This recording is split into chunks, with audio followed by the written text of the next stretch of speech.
Boa noite, boa noite, boa noite, boa noite a todos os estudiosos e amantes da construção civil, da regularização imobiliária e do direito imobiliário.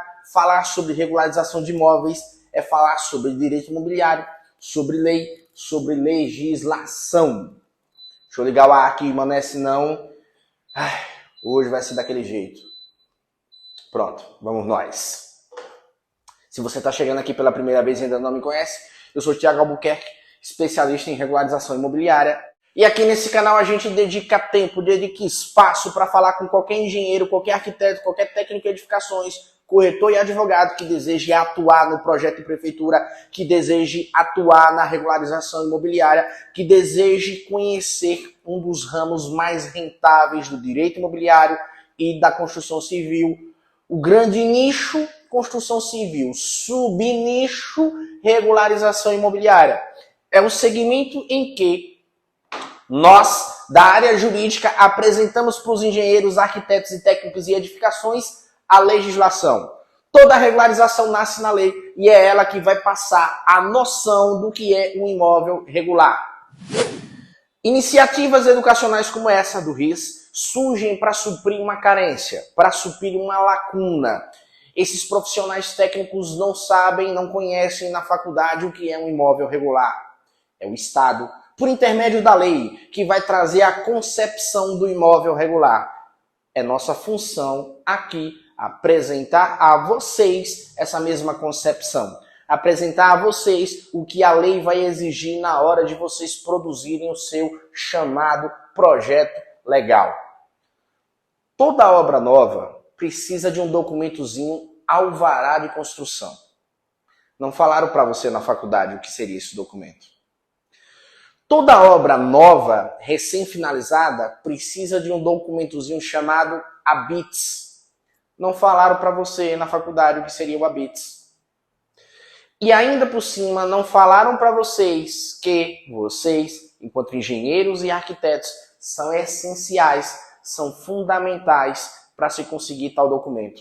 E ainda não falaram para vocês que é possível ter alta rentabilidade trabalhando menos na hora de emitir tais documentos. Não falaram para vocês um mar azul de oportunidades, que é o da regularização de imóveis. É para isso que esse canal existe. É para isso que essa equipe multidisciplinar, formada por engenheiros, arquitetos e advogados, existe. Para mostrar para vocês um mar azul de oportunidades. A live de hoje, a aula de hoje é de perguntas e respostas. Se você é meu aluno, você está no grupo do Telegram e lá você pode se dirigir aos nossos administradores e fazer a sua pergunta. Ela é respondida na hora e se a gente acha que ela tem assim uma relevância contributiva, que a sua dúvida sanada pode contribuir para sanar a dúvida de muitas outras pessoas, ela vem para cá. Se você ainda não é meu aluno, vem aqui mesmo no comentário do YouTube, deixa a pergunta, vai lá no direct do Instagram e deixa a pergunta. Se você é meu aluno, você vai ter lá o nosso número e vai lá no número e creu. Pergunta, não guarda, você não é baú? Vamos então para a nossa sessão de perguntas e respostas de hoje. Primeira perguntinha aqui do Marcílio. Como provar que uma obra é decadente?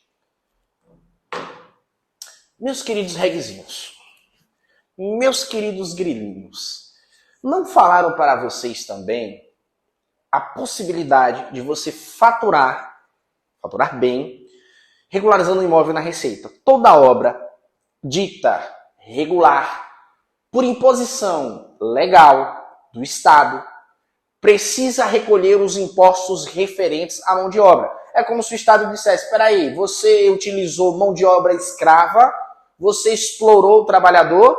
Não, porque eu sou o Estado, eu sou a lei, e eu quero então a obra aqui regular, decente. Eu quero a mão de obra respeitada do trabalhador. Vamos recolher o INSS. Se ele trabalhou, ele faz jus de ter esse recolhimento, e esse recolhimento vai ser de fundamental importância na hora que ele mais precisar na vida dele, que vai ser na hora do aposento. Muitas das vezes, um trabalhador como esse é o arrímio do lar. E eu, como Estado, não posso permitir que essa mão de obra seja explorada. É basicamente essa fundamentação legal do porquê o Estado vai exigir o recolhimento do INSS junto a essas obras. Beleza? Toda obra, então, vai precisar que alguém entre lá no site da Receita, cadastre os dados necessários e se faça o recolhimento. Primeira informação importante. Tem gente que até hoje acredita que para poder fazer essa regularização na Receita tem que se trabalhar com um contador, que seria algo privativo do contador. E não é bem assim. Não existe regulamentação sobre isso. O que existe é a Instrução Normativa da Receita Federal 2021/2021, que orienta o preenchimento. Essa instrução normativa a gente vai estudar nos mínimos detalhes. Nós temos um módulo, um curso específico de regularização na Receita Federal, que a gente destrincha a mesma completamente. A instrução normativa fala da necessidade, explica como é que vai funcionar, explica o que deve ser feito, mas ela não impõe delimitação. Não existe, em se tratando da regulamentação, da regularização da Receita Federal, não existe lei que delimite. Exemplo, só pode ser feita por advogado, só pode ser feita por contador, só pode ser feita por engenheiro, só pode ser feita por arquiteto. Não existe. Até a data de hoje, qualquer pessoa que saiba ler e escrever e tiver o conhecimento apurado pode fazer essa parte de regularização na Receita Federal. É por isso que a gente fez isso aí. Separou o módulo de Receita Federal do nosso curso principal. Separou. Está separado. Porque, em se tratando de Receita Federal, até a data de hoje, eu posso falar com qualquer pessoa. Então eu ensino Receita Federal para engenheiro, arquiteto e técnico. Eles aumentam os rendimentos deles. Eu ensino Receita Federal para os corretores de imóveis. Eles aumentam os rendimentos deles. Eu ensino Receita Federal para os advogados do setor imobiliário. É um serviço a mais no escritório deles. E eu ensino para qualquer autônomo que nesse Brasil de hoje, com mais de 11 milhões de desempregados, está precisando de um pão de cada dia na mesa. RIS tem uma verdadeira função social. Tem uma verdadeira função social. Tendo dito tudo isso, nem só de obra nova vive a Receita Federal. Um imóvel já construído há mais de 10 anos. E por um motivo ou outro, seja para vender, não importa a motivação do seu cliente, ele precisa regularizar. Ora, ele vai precisar de todo o projeto de prefeitura, mas antes de levar para o cartório, vai ser necessária a CND. O que é CND? Certidão Negativa de Débitos da Receita Federal.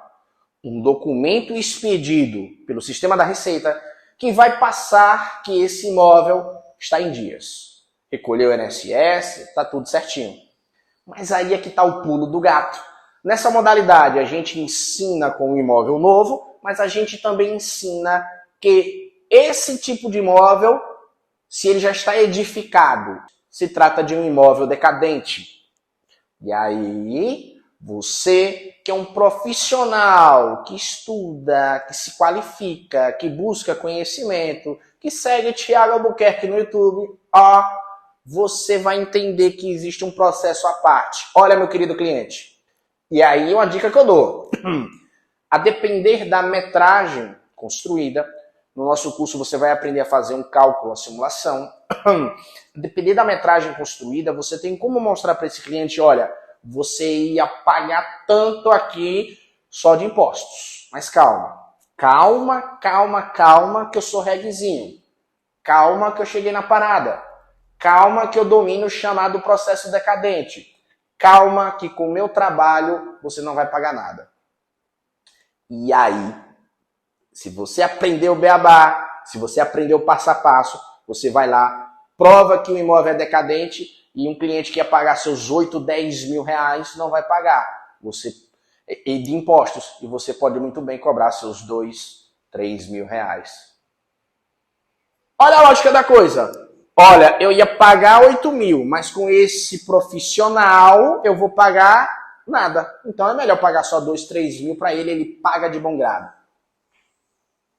Tem muito imóvel de alto padrão usado que você pode inserir o processo decadente e faturar alto no setor. Aqui, para você ter uma noção, para você ter um norte, os imóveis médio-baixo padrão, Minha Casa Minha Vida, Casa Verde e Amarelo, é pelo menos R$ 1.500. O menor dos imóveis aqui dentro, Receita Federal, é R$ 1.500. Tem gente que trabalha nesse Brasilzão das 7 da manhã às 18 horas, de segunda a sábado, durante 30, 31 dias do mês, em dias úteis, para ganhar 1.200. Com essa regularização da Receita Federal, nós estamos falando de 1.500 e te custa de 10 a 15 minutos do seu tempo. É ou não é um mar azul de oportunidades? Por isso que o módulo da Receita Federal a gente separou. Nós separamos e ele é vendido separado e aqui no canal a temática também é trabalhada. É amplamente trabalhada, perfeito? Tendo dito tudo isso, eu já situei você no que é o processo de regularização da Receita Federal, o porquê no imóvel novo e o processo decadente. Só que aí vai a pergunta do nosso querido amigo aí. Para você provar que o imóvel é decadente, existem alguns documentos. Algumas prefeituras, não são todas.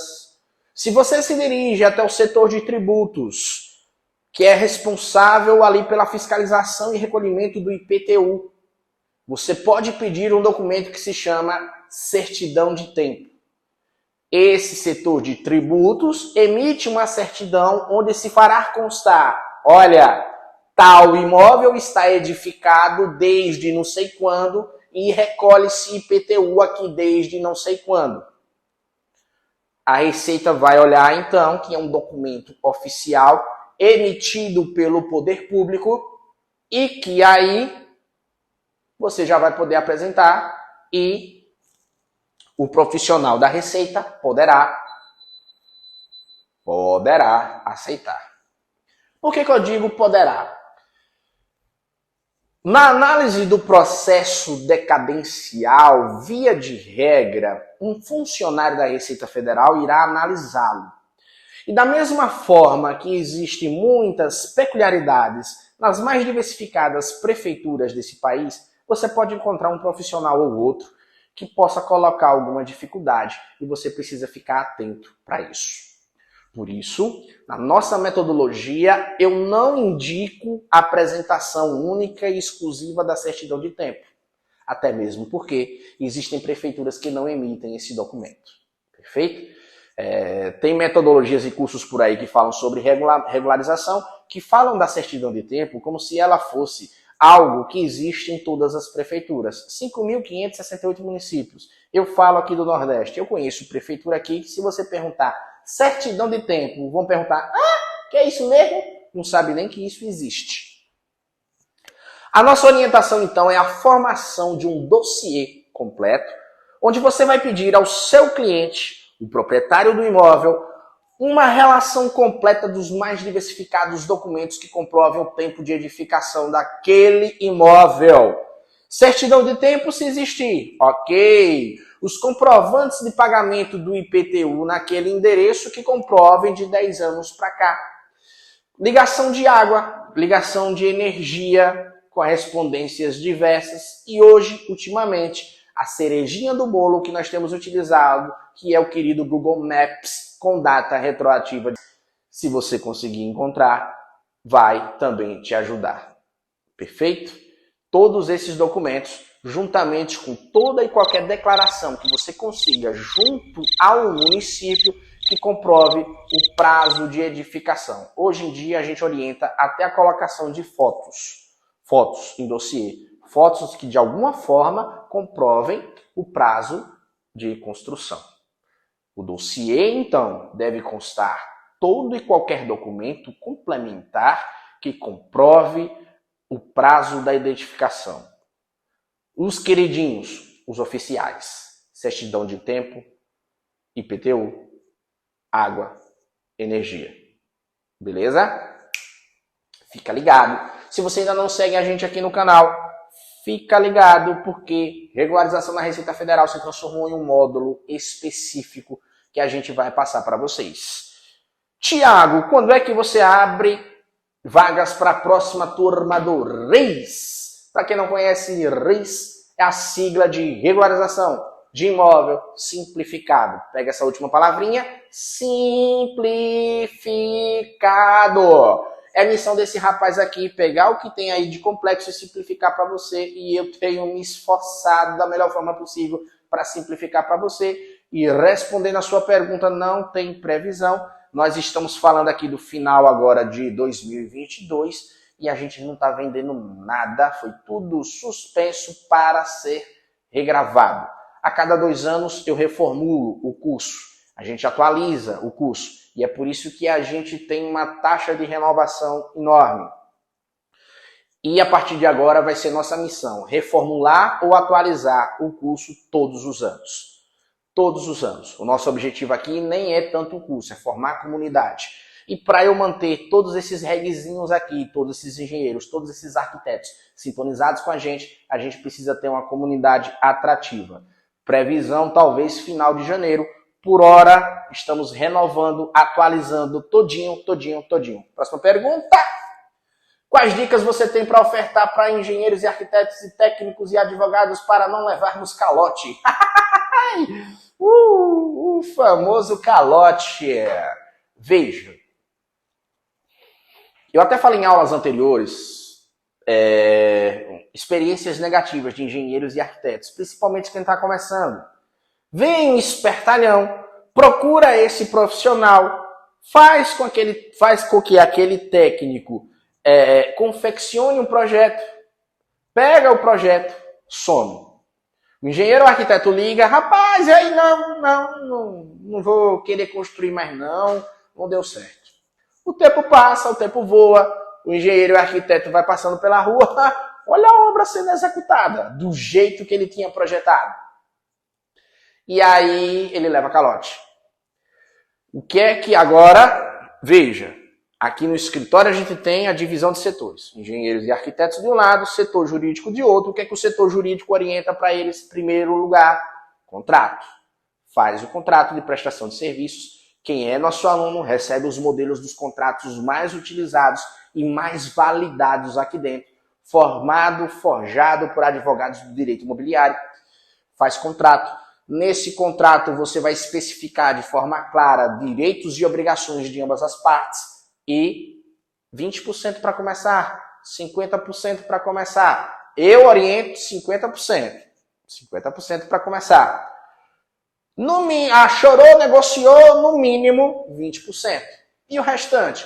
Parcelamento até a data final de entrega do projeto. Perfeito? Mas se eu vou fazer só projeto, é válido essa sua ideia. Mas e se a gente agrega todo o acompanhamento? Consequentemente, o preço vai ser outro. Consequentemente, aí é lícito você fazer um parcelamento até próximo à averbação, que é o último passo da regularização, quando você vai adentrar no cartório. Dicas, então, contrato e adiantamento. Contrato e adiantamento. O cliente que vem pedindo muita coisa, mas na hora que você fala de contrato e adiantamento e ele quer se esquivar, corre que é cilada.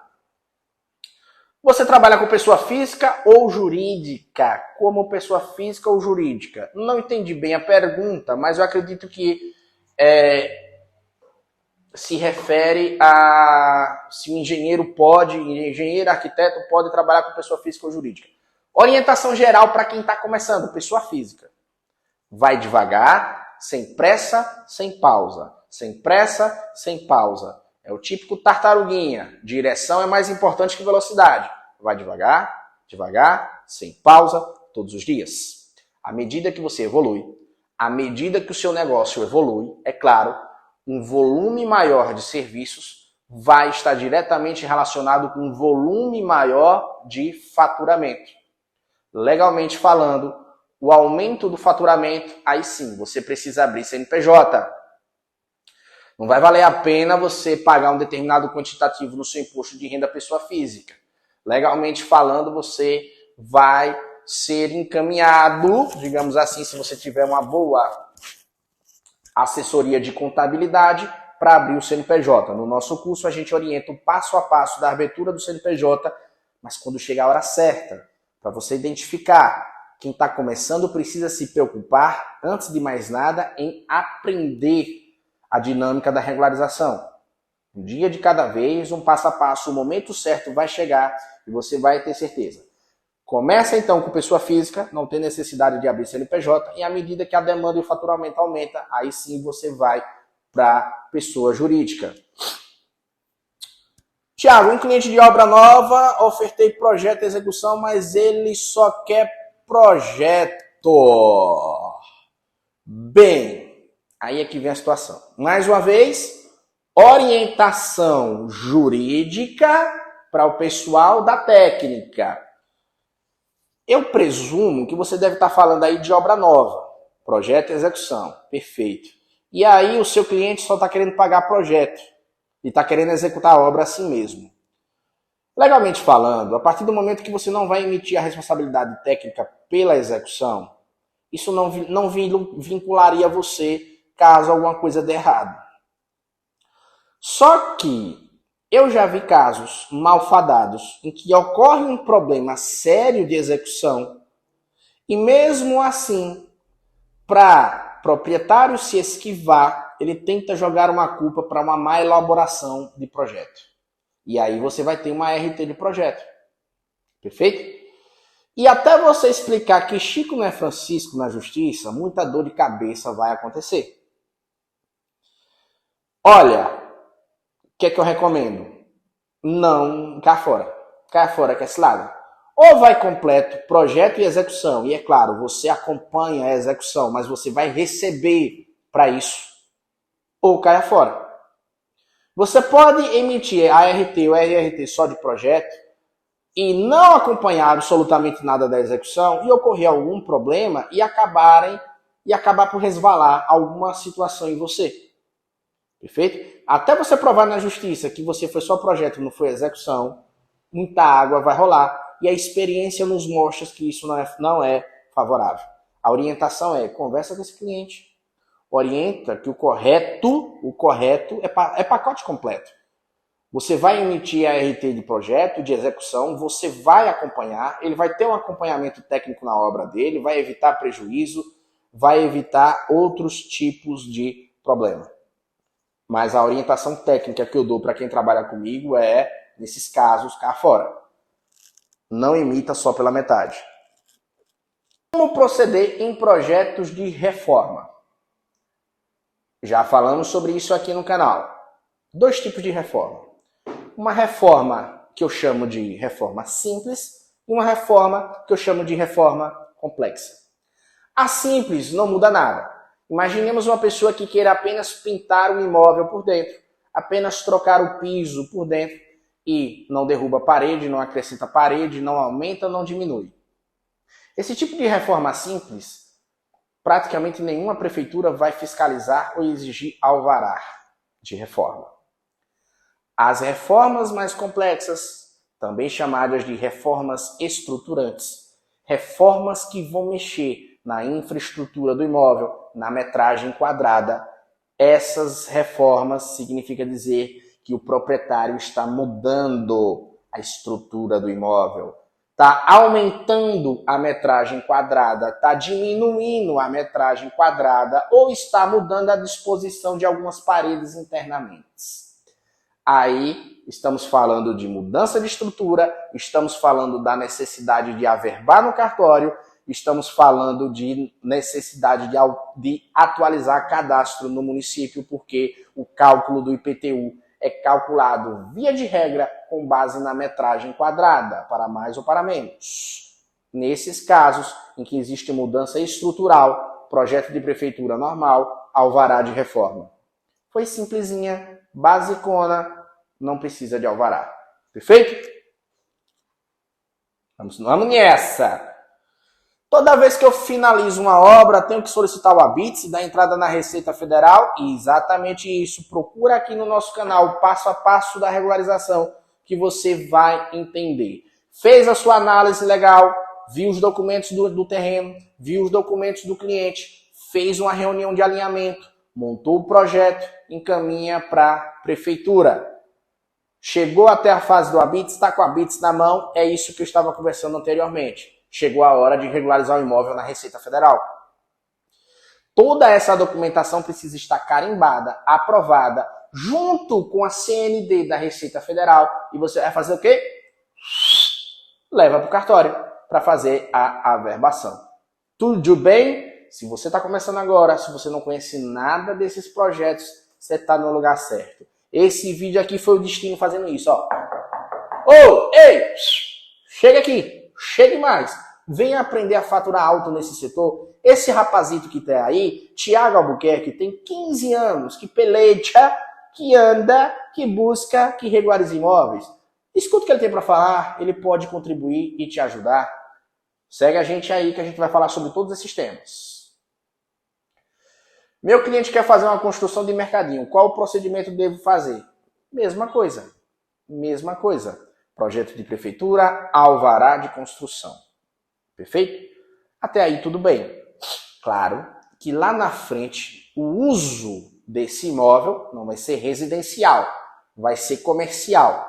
A gente vai ter aulas específicas sobre modificação de uso ou sobre a questão do uso comercial, a identificação da necessidade da vigilância sanitária, do bombeiro. Tudo isso vai ser perpassado aqui. Mas o que é de extrema importância, ainda no comecinho, antes dessa obra de mercadinho, se você é meu aluno, você já sabe da importância de analisar a lei de zoneamento. O município mais organizadozinho, ele vai ter plano diretor, código de obra, lei de zoneamento.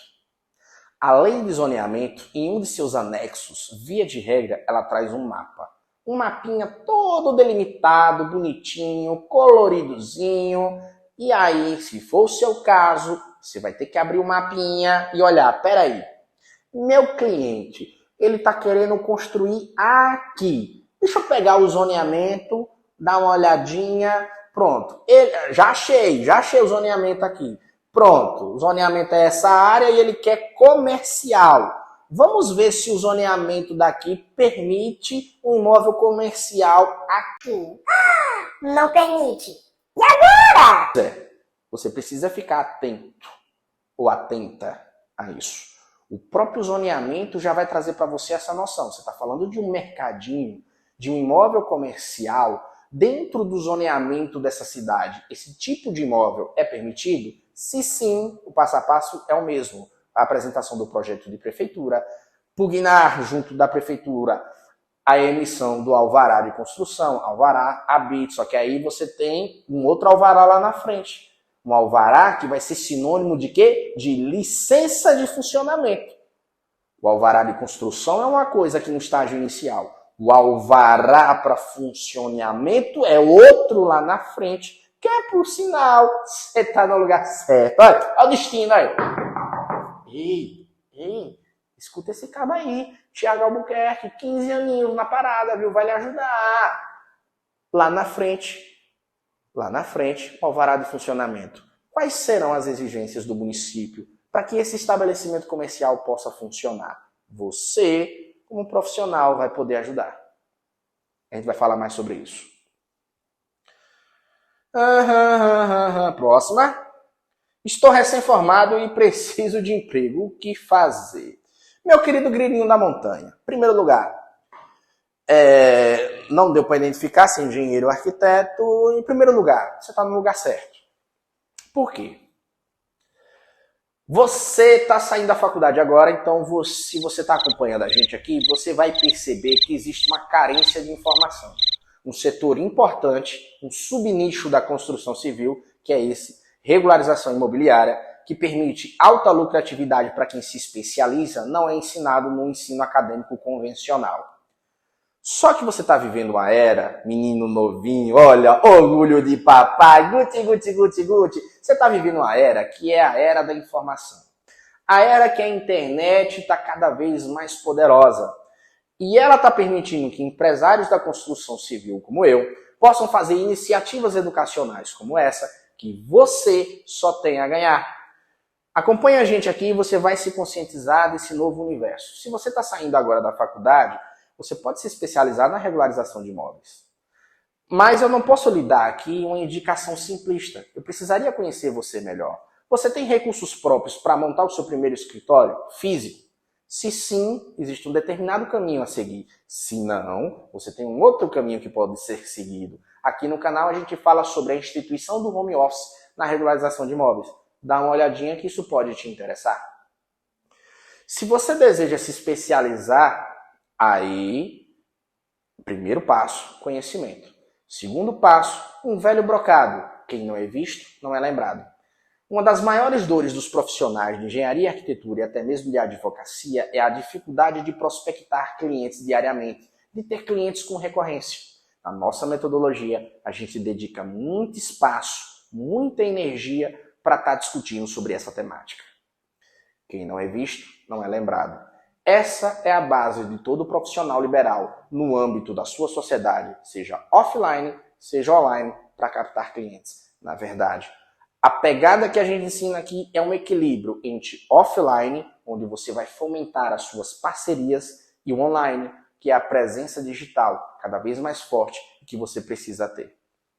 Resumo da ópera: primeiro, estuda, se qualifica, escolhe seu caminho. Aqui, se for regularização, eu posso te ajudar.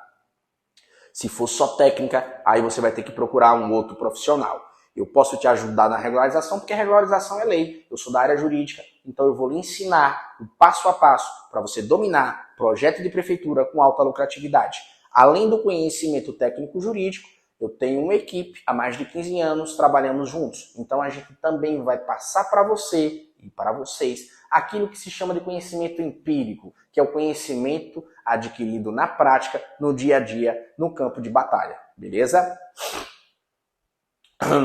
Meu tio fechou a padaria dele, como o imóvel está bem localizado, ele quer construir a casa dele no lugar. Vai ter que demolir. Preciso do alvará, né? Isso? Sim, precisa. Eu acabei de falar sobre a reforma estruturante. A reforma estruturante, o particular está mexendo na infraestrutura do imóvel. Ele pode estar aumentando a metragem quadrada ou reduzindo a metragem quadrada. A demolição é uma modificação estrutural completa. Se você tem uma escritura que consta um imóvel residencial, 3 quartos com suíte, pronto. Se você vê um chão e vai demolir aquilo dali, aos olhos da lei, aquele imóvel não existe mais. Essa escritura precisa ser atualizada. Aos olhos da lei, não pode constar na escritura algo que não mais existe no mundo físico. A demolição, então, vai exigir o alvará de demolição. Como você está falando que ele já quer aí construir, várias prefeituras aceitam que você dê entrada simultaneamente. Claro que não faz nada antes do alvará, não vai demolir nada. Você vai ingressar com o pedido da demolição, certo? O alvará de demolição. Geralmente você pode mostrar isso na planta baixa com rachuras, mostrando que a área construída deixará de existir.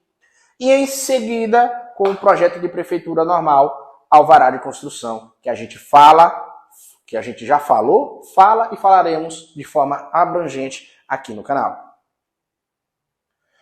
Fui contratado para acompanhar a execução de uma obra e estou tendo muita dor de cabeça com o mestre de obra que está executando de forma diversa da que eu determinei. Qual o conselho jurídico que você me dá sobre essa situação? Seguinte, conselho jurídico. Primeiro, diálogo. Diálogo constrói pontes. Indiferença constrói muros. Você está falando do mestre de obra. Não foi o mestre de obra que ele contratou. Chama o proprietário e expõe. Faz uma reunião. Às vezes, na reunião, o mestre de obra pode dizer o seguinte: olha, você mandou fazer dessa forma, só que tecnicamente falando eu acho que é melhor essa outra forma. E aí você contrapõe. Não, senhor. A forma como eu estou dizendo é melhor por causa disso, disso, aquilo outro. E aí você deixa bem claro. Se continuar dessa forma, meu querido proprietário, você que me contratou, eu vou dar baixa na minha ART ou RRT com um relatório explicando que eu não estou mais como responsável por causa disso. E isso, caso dê algum problema lá na frente, me isenta.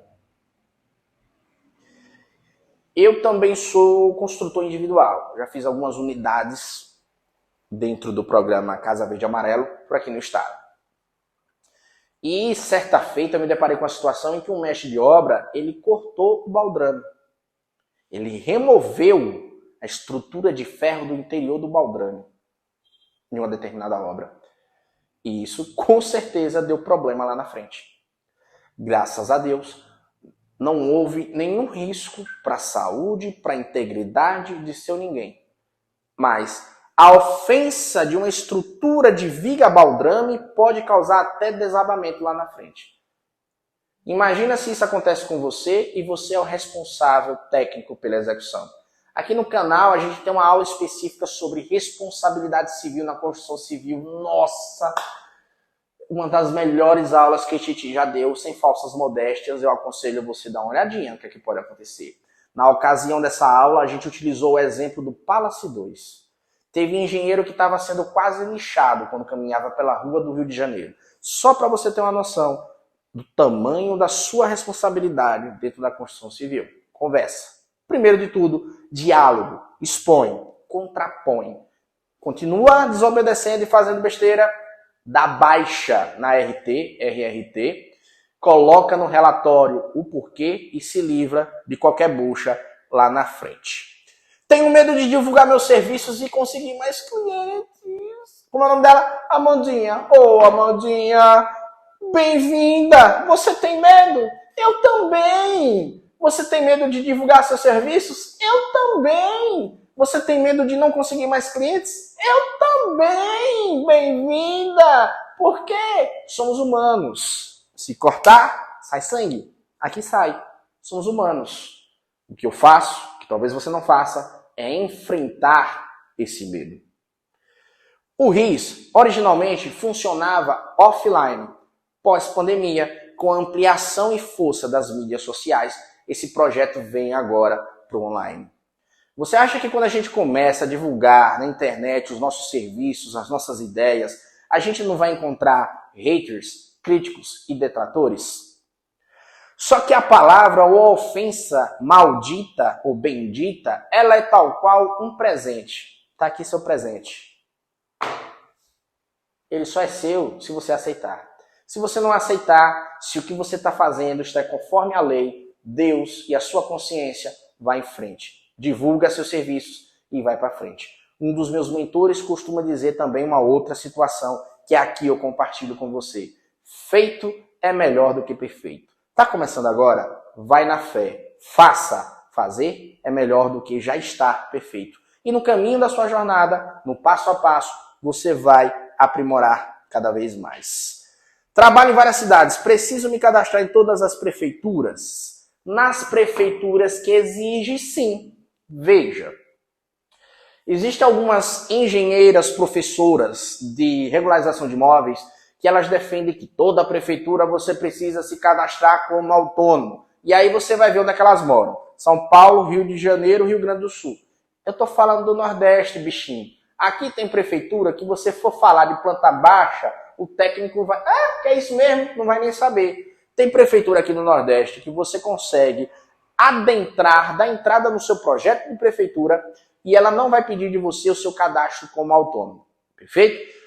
Nas prefeituras, então, que exigirem o cadastramento como autônomo, com certeza, faz uma relação de todas as prefeituras que você vai trabalhar e vai lá e CREO. Engenheiros e arquitetos que desejam trabalhar em outro estado ainda precisam comunicar às centrais de suas respectivas ordens, CREA, CAL, sobre a atuação fora do estado.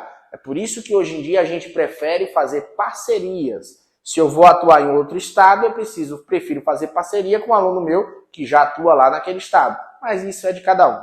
Perfeito? Prefeitura exigiu, sim, você tem que se cadastrar. Na regularização, o levantamento topográfico é obrigatório? Essa pergunta aqui bate várias vezes. Não, não é obrigatório, mas na minha humilde opinião é necessário. Como é a dinâmica aqui do escritório? Veja, tem setores. O jurídico, o de vendas, comercial e o técnico. O jurídico orienta o técnico, bichinho, pegue sua trelinha e vá lá, mesmo sem ser obrigatório. Você fazer uma visita em loco ao imóvel a ser regularizado é de fundamental importância. Como é que você vai saber se as medidas estão batendo? Como é que você vai identificar se houve ou não invasão? Como é que você vai identificar se existe ou não a necessidade de retificação de área? Vai em loco. Vai em loco. Foi regzinho, ó, papai, ó, puxa na orelha. Vai em loco, beleza? Nós. Como cobrar do cliente? Regularização é algo bem complexo. Não. Tem nada de complexo. Um dos princípios da programação neurolinguística que eu gosto de citar a todo momento. Tudo que um ser humano faz, o outro também pode fazer, desde que seja submetido ao mesmo caminho, ao mesmo método, ao mesmo passo a passo. Quando você fala como cobrar, talvez você esteja com aquela vergonha, com aquele medo inicial do processo. Medo é uma resposta instintiva, você precisa peitá-lo, você precisa enfrentar o medo. Cobrar um projeto de prefeitura é algo que nós fazemos aqui, um estudo, que ele pode ser feito tanto pela metragem quadrada ou por amostragens. Aqui a gente já estipula que um projeto de médio baixo padrão vai custar de R$ 2.000 a R$ 2.500 sem a parte da Receita Federal. Ok? Os imóveis de alto padrão, aí a gente já começa a cobrar a partir de R$ 5.000.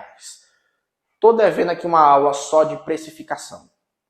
A gente vai fazer, é um tema que serve para a gente se aprofundar. Segue a gente aí se você não está inscrito no canal, ativa o sininho, porque toda vez que a gente entrar com aula nova aqui no YouTube, você vai ser avisado e essa aula de precificação futura vai fazer muito sentido para você.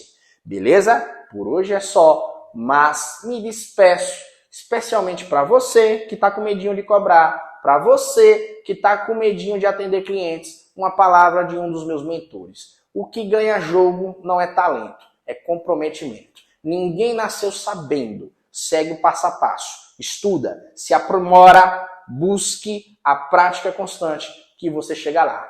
Tamo junto, regzinho!